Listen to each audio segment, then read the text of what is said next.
En México quieren hacer ilegal el ser papá, ¿no me creen? Vamos a verlo. De manera concreta, de lo que estamos hablando es de los esfuerzos que están haciendo para promover la famosa ley vicaria, la cual consiste en un conjunto de reformas que buscan en primer lugar nombrar la violencia vicaria en las leyes mexicanas y posteriormente asignarles penas privativas de la libertad a aquellos padres de familia que supuestamente cometan este delito de violencia contra la mujer. Sin embargo, aquí entra la pregunta, ¿qué es la violencia vicaria? Bueno, pues de acuerdo con todas y cada una de las mujeres que promueven la ley vicaria en México, es un tipo de violencia que únicamente pueden sufrir las mujeres y que se realizaría a través de los hijos de ellas por parte de padres de familia que, ojo aquí, quieren pedir la guardia y custodia de sus hijos, quieren pedir convivencias con sus hijos o les piden pensión alimenticia para sus hijos. Pero no me crean a mí, escúchenlo de la propia ministra Yasmín Esquivel. La violencia vicaria se manifiesta con frecuencia en situaciones de divorcio donde algunos individuos buscan la custodia o visitas extensas.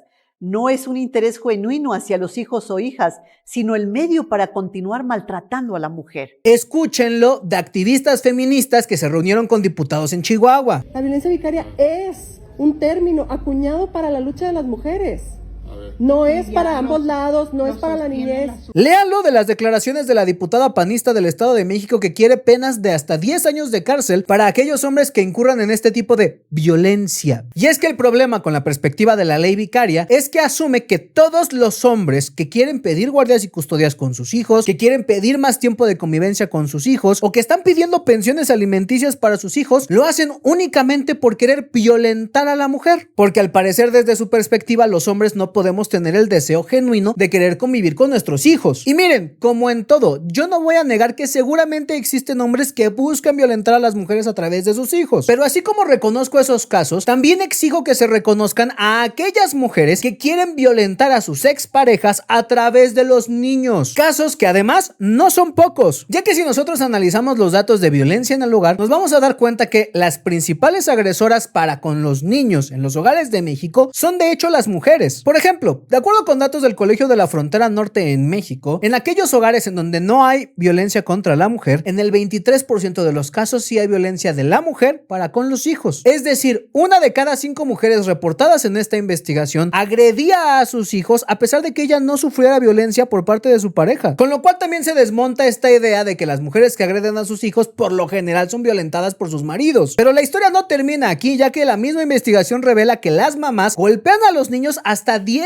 veces más que los papás. En México, la mayoría de guardias y custodias se asignan a las mujeres por el solo hecho de ser mujeres. Hasta hace algunos años incluso estaba escrito en la ley que los niños menores de 12 años tenían que pasar automáticamente a la guardia y custodia de su madre en casos de divorcios. Con lo cual se puede concluir que hay muchísimos más niños que están bajo el resguardo de sus mamás que niños que están bajo el resguardo de sus papás. Y entonces, si la mayoría de los niños están bajo el cuidado de sus mamás, pues es lógico entonces que la mayoría de niños violentados haya sido por su mamá. Si tuviéramos una distribución equitativa en donde el 50% de las guardias y custodias se asignaran a los padres y el 50% estuvieran asignadas a las madres, tendríamos datos comparativos más justos para saber proporcionalmente quiénes agredieran más a los niños. Pero como no vivimos en un mundo ideal y vivimos en un mundo en donde más del 80% de las guardias y custodias se asignan a las mujeres, pues no queda más de otra que reconocer la realidad que estamos viendo enfrente de nosotros. Una realidad en donde muchas de estas mujeres sí agreden a sus hijos y una realidad en donde muchas de estas mujeres agreden a sus hijos para también causarle un daño a sus exparejas. Y es que todo esto sí nos lleva a preguntarnos por qué hay tanto énfasis en hacernos creer que la violencia vicaria es algo que solamente pueden sufrir las mujeres y que solamente pueden perpetrar los hombres. Y ante esto otra vez los datos son claros. Antes de que existiera la violencia vicaria, en la Ciudad de México al menos se sancionaba el delito de alienación parental, conducta que consiste en torturar a los niños para generarles un odio y rechazo contra el otro progenitor, y que cuando estaba tipificada la mayoría de las personas que eran denunciadas por este tipo de delito eran mujeres. Sin embargo, esta ley se derogó después del caso de Mireya Gras, una mujer que asesinó a sus propios hijos para evitar que se fueran con el papá después de que un juez ya había dictaminado que el padre tenía que tener la guardia y custodia y que después las feministas convirtieron en una heroína. Y la verdad no me sorprende porque Mireya Gras representa perfectamente el feminismo. Fue una mujer que realizó diversas denuncias falsas por abuso sexual en contra de su ex esposo en un intento de quitarle de manera definitiva la la patria y potestad de los hijos. Denuncias que una a una fueron desestimadas por falta de evidencias y porque el padre demostró su inocencia una y otra vez. Pero eso no es todo. Y es que a pesar de que el padre haya demostrado todas las veces su inocencia y de la existencia del dictamen pericial que indicaba que Mireya era un riesgo para sus hijos, Mireya se aferró literalmente hasta la muerte a sus denuncias falsas y prefirió matar a sus hijos antes que cumplir con la orden del juez que ya había determinado que la guardia y custodia de sus niños tenía que ser con el papá por haber sido el progenitor que demostraba tener las aptitudes necesarias para ejercerla, terminando así en el infanticidio múltiple con un suicidio de Mireya Gras. ¿Y qué hizo el Estado mexicano después de esta nota? ¿Mejorar sus protocolos para identificar a mujeres potencialmente peligrosas para sus hijos? ¿Generar nuevos protocolos que permitan automáticamente pasar la guardia y custodia al progenitor más apto? ¿Fortalecer el marco normativo mexicano para evitar que se sigan metiendo denuncias falsas? Pues no, derogaron la única ley que prevenía y protegía a los niños de mujeres como Mireya Gras, porque eliminaron el delito de alienación parental, ya que consideraron que discriminaba desproporcionalmente a las mujeres. Acción realizada por la presión que hicieron diversos grupos feministas, quienes tomaron el caso de Mireya Gras, lo deformaron completamente y erigieron a Mireya como si fuera un mártir del patriarcado, glorificando su infanticidio múltiple y utilizando ese caso como el terreno fértil para construir después lo que hoy conocemos como las legislaciones en materia de violencia vicaria. Antes de continuar con el video, te quiero pedir de favor que si te gusta este tipo de contenido, comentes, lo compartas, te suscribas, porque así nos permites llegar a muchísima más gente. Y si quieres apoyar para que sigamos sacando más videos así, también puedes hacer donaciones aquí mismo con superchats o también en el link que se encuentra en la descripción de este video. Continuamos. Y es que si ustedes analizan a la mayoría de las activistas que están detrás de la promoción de esta ley, se van a encontrar de los peores casos de horror que ustedes puedan conocer. Tenemos el caso ahorita en Jalisco de Elisa N., una mujer que, al igual que Mireya Gras, ya fue encontrada como no apta para ejercer la guardia y custodia de sus hijos por parte de peritos psicológicos y que hoy se encuentra a las afueras de Casa Jalisco presionando a las autoridades del estado para que le restituyan la guardia y custodia de su hijo menor, hijo que hoy se encuentra bajo la custodia de su papá y en compañía de su hermano mayor. Y lo más grave de todo este asunto es que esta activista no solamente ha difamado a su ex esposo, sino que también ha difamado a su propio hijo. Lo que ha hecho ha sido agredirme más,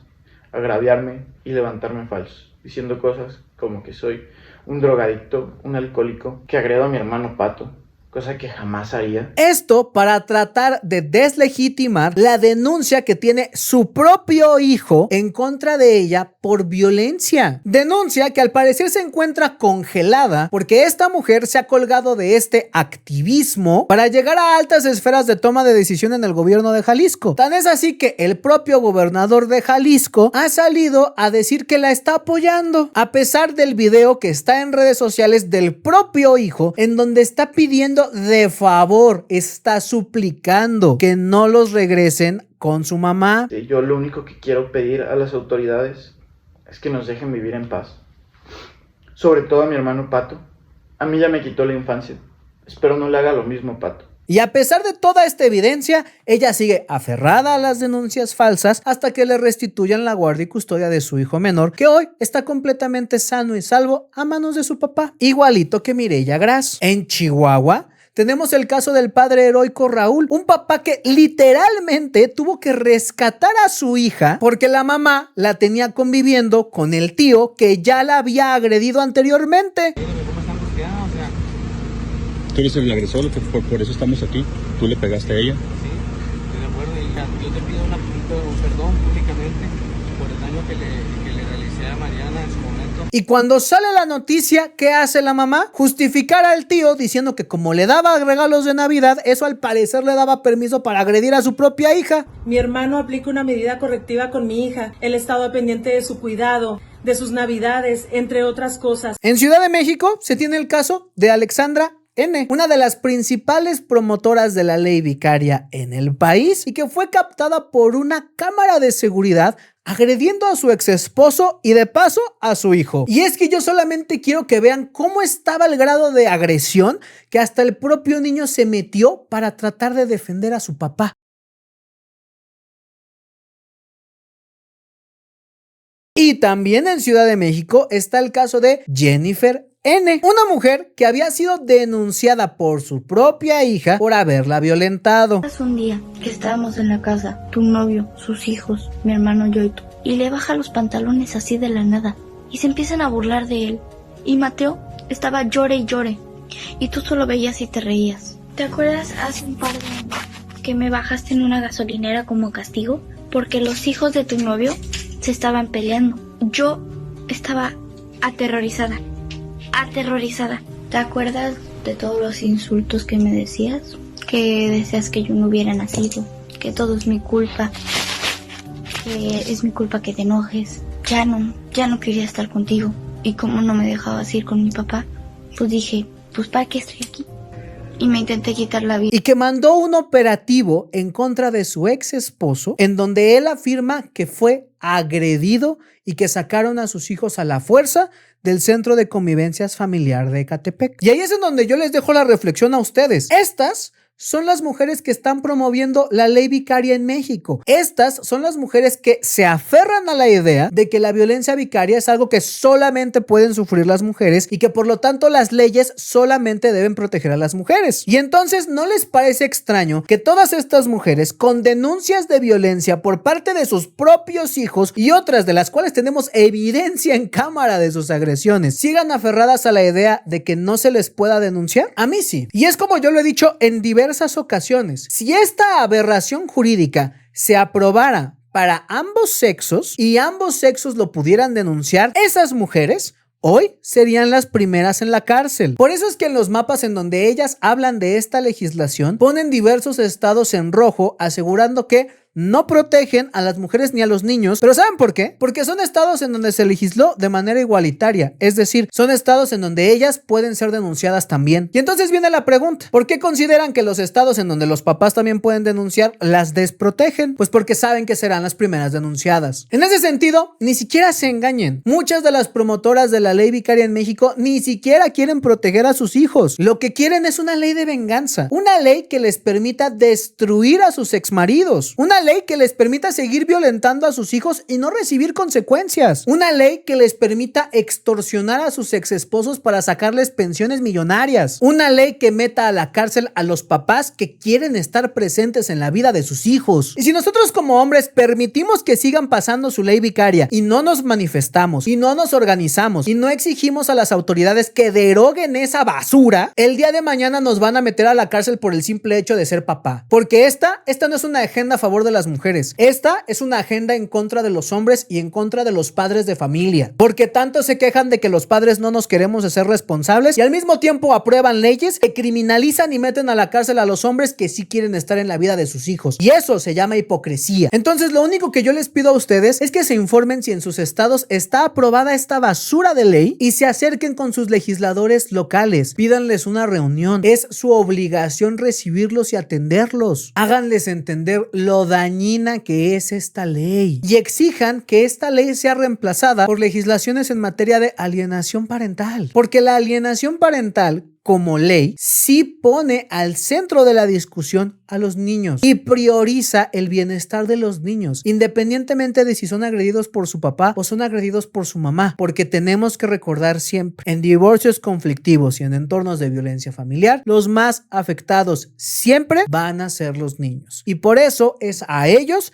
a quien tenemos que poner primero. Si llegaste hasta este punto del video, te agradezco muchísimo. Te recuerdo que estamos a una semana de arrancar los círculos de apoyo para padres de familia. Entonces, si tú todavía no te has inscrito, te recomiendo visitar el link que se encuentra en la descripción de este video y formar parte de esta maravillosa iniciativa que busca acercar más a los padres con sus hijos, porque México necesita más papás cercanos. ¿Tú qué esperas para convertirte en uno?